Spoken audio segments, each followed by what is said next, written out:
বিশ্ব রাজনীতির নজর আলাস্কায়। ইউক্রেন যুদ্ধের দীর্ঘ সংকটের মাঝে শান্তি খুঁজতে এই অঞ্চলে এক টেবিলে বসতে যাচ্ছেন যুক্তরাষ্ট্রের প্রেসিডেন্ট ডোনাল্ড ট্রাম্প ও রাশিয়ার প্রেসিডেন্ট ভ্লাদিমির পুতিন। গুরুত্বপূর্ণ এই বৈঠক যুদ্ধবিরতি ও ভবিষ্যৎ কূটনৈতিক সম্পর্কের জন্য হতে পারে নতুন অধ্যায়ের সূচনা, নাকি প্রেক্ষাপটে ট্রাম্পকে বোকা বানিয়ে স্রেফ নিজের ফায়দা হাসিল করে নেবেন পুতিন? এই গুঞ্জনও উড়িয়ে দেওয়া যায় না। আল জাজিরার প্রতিবেদনের আলোকে সেসবে জানাবো আপনাদের সঙ্গে আছে আমি রঞ্জু ইফতেখার। তারাস একজন অভিজ্ঞ ইউক্রেনীয় সেনা, মাত্রই আঘাত থেকে সেরে উঠছেন। 15ই আগস্ট মার্কিন প্রেসিডেন্ট ট্রাম্পের সঙ্গে ভ্লাদিমির পুতিনের বৈঠকে কোনো অলৌকিক কিছু আশা করছেন না তিনি। 32 বছরের তারাস বলেন, এক সপ্তাহের মধ্যে অলৌকিক কিছু ঘটবে না, কোনো শান্তি চুক্তিও হবে না। পুতিন ট্রাম্পকে বোঝানোর চেষ্টা করবেন ইউক্রেনই শান্তির পথে বাধা দিচ্ছে। তারাস আরও বলেন, পুতিন আরও কঠোর অর্থনৈতিক নিষেধাজ্ঞা এড়াতে ট্রাম্পকে শান্তির দূত হিসেবে উপস্থাপন করে বোকা বানাতে চান।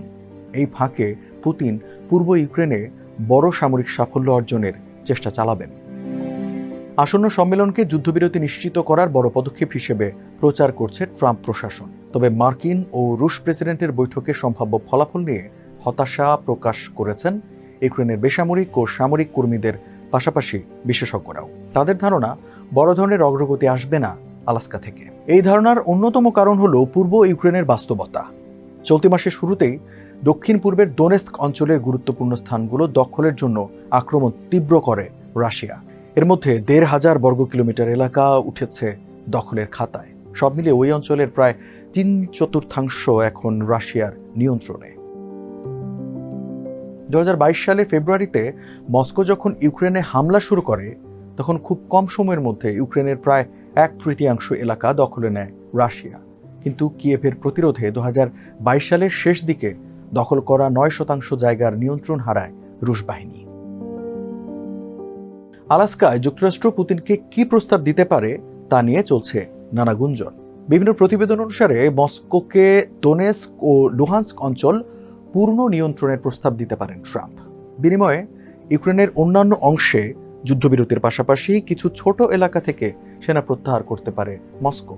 কিন্তু দোনেস্ক অঞ্চল ছেড়ে দিতে হলে কোস্টিয়ান্টিনিভকা ও সোভিয়ানস্ক শহরের মধ্যে প্রায় 50 কিলোমিটার দীর্ঘ একটি কৌশলগত দুর্গবলয় ফাঁকা করতে হবে কিয়েভকে। যুক্তরাষ্ট্রের think tank institute for the study of war বলেছে, দোনেস্কের আত্মসমর্পণ সুবিধাজনক অবস্থানে এনে দেবে রুশ বাহিনীকে। এতে তারা দীর্ঘ ও রক্তক্ষয়ী সংঘর্ষ এড়িয়ে অনেক বেশি সুবিধাজনক অবস্থান থেকে পুনরায় আক্রমণ শুরু করতে পারবে। 9 আগস্ট শনিবার জাতির উদ্দেশ্যে দেওয়া ভাষণে ইউক্রেনের প্রেসিডেন্ট ভলোদিমির জেলেনস্কি বলেন, ইউক্রেনের এক বিন্দু জায়গাও ছাড়ব না। কেবল কিছু সময়ের জন্য হত্যাকাণ্ড বন্ধ করতে চাই না, আমরা সত্যিকারের দীর্ঘস্থায়ী শান্তি চাই। সাধারণ ইউক্রেনীয়রা অবশ্য শান্তির সম্ভাবনা নিয়ে হতাশ। তারা মনে করেন কিয়েভের গণতন্ত্র প্রেম ও সম্ভাব্য ইউরোপীয় ইউনিয়নের সদস্য পদ এবং মস্কোর সাম্রাজ্যবাদী মনোভাব এমন একটি পরিস্থিতি তৈরি করেছে যা টেকসই কূটনৈতিক সমাধানকে করে তুলেছে কঠিন। কিয়েভের জীববিজ্ঞানের শিক্ষক ইরিনা কাভাসনেভস্কা 2023 সালে পূর্ব ইউক্রেনে নিহত হয় তার প্রথম চাচাতো ভাই।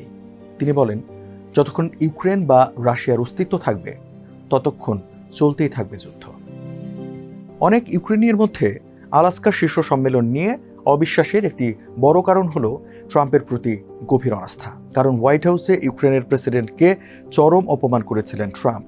যুদ্ধের জন্য জেলেনস্কিকেই দায়ী করেছিলেন তিনি।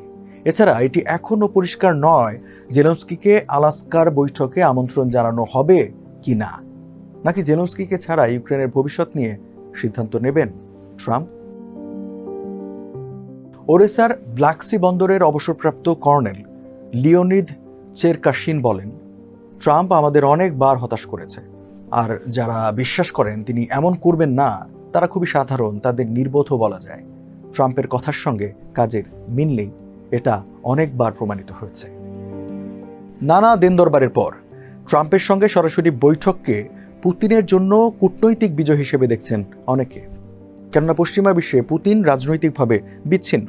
শিশু অপহরণ সংক্রান্ত অভিযোগে আন্তর্জাতিক অপরাধ আদালতের গ্রেপ্তারি পরোয়ানা তার মাথায়। সর্বশেষ 2007 সালে যুক্তরাষ্ট্রের দ্বিপাক্ষিক বৈঠকের জন্য গিয়েছিলেন পুতিন। তারপর কেবল জাতিসংঘ শীর্ষ সম্মেলনে অংশ নিতে গিয়েছিলেন মার্কিন মুলুকে। তবে গ্রেপ্তারি পরোয়ানা জারির পর থেকে তিনি আর যুক্তরাষ্ট্র সফর করেননি। জার্মানির ব্রোমেন বিশ্ববিদ্যালয়ের অধ্যাপক নিকোলাই মিত্রিকিন বলেন, পুতিনের জন্য সবচেয়ে গুরুত্বপূর্ণ বিষয় ট্রাম্পের সঙ্গে তার সরাসরি কথোপকথনের সুযোগ। আমার মনে হয় চুক্তিটা শুধু বিমান হামলা বন্ধ করার ওপরই সীমাবদ্ধ থাকবে, আর পুতিনকে দেওয়া হবে 3 মাস সময় যাতে পুরো দোনেস্ক অঞ্চল দখল করার কাজ শেষ করতে পারেন তিনি। শেষমেশ আবার যুদ্ধ শুরু করে ট্রাম্পকে বোকা বানাবেন পুতিন।